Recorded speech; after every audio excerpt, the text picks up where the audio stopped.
Para po akong aatakihin sa puso, nakakita ko ng bata. Nakadapa po, buo pa ang puso, pati inunan. Yan po, nakakuha yung bata po dyan.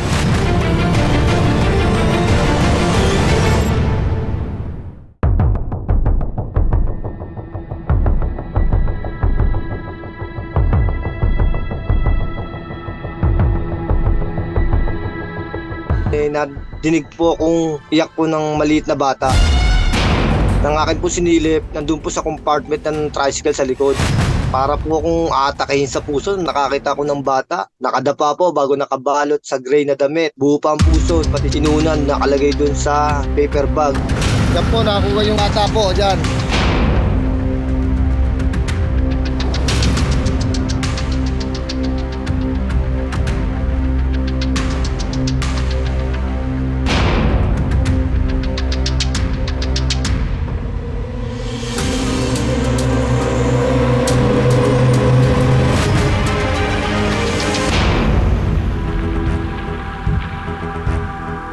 Bumabiyahe po ako ng alas 3 ng madaling araw dito sa harapan ng kanto sa amin. Paglabas kong yun, nakapila po ang mga tricycle. Hanggang abutin po ako ng first line ng tricycle. Ngayon, patingin-tingin po ako sa bawat kanto. Ngayon, may napo na po akong babae na naglalakad sa harapan ng gasolinahan. Hindi siya mapakali. Bago may hawak siyang paper bag na malaki. May tricycle na nakagarahe doon sa may gasolinahan. Dumaan siya doon. Maya-maya po, bumalik. Pumasok po siya doon sa tricycle. Hindi naman po siya nagtagal. Mga 10 segundo lang. Tapos lumabas na rin. Yan po, nakakuha yung bata po dyan.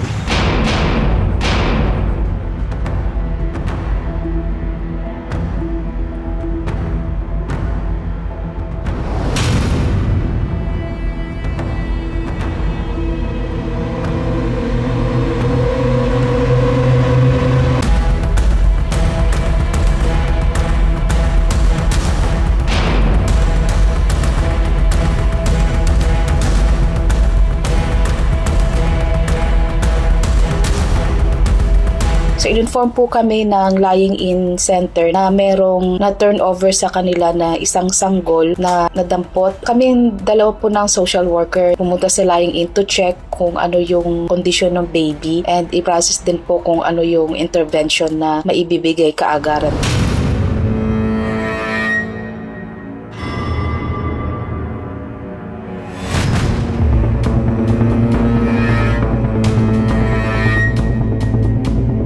Ongoing po ngayon ang investigation lalo na po ng PNP Rosario para din po malaman kung sino po yung talagang nag-abandona doon sa baby.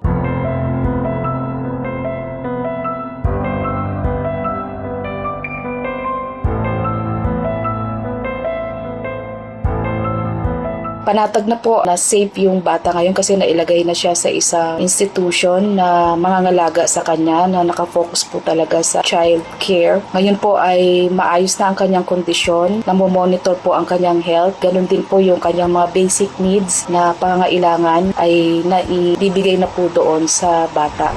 Yan po, nakakuha yung bata po dyan. Masakit bilang isang magulang pag ganun nangyari sa bata. Ewan ko ba? Parang malaking kasalanan talaga sa Diyos yan.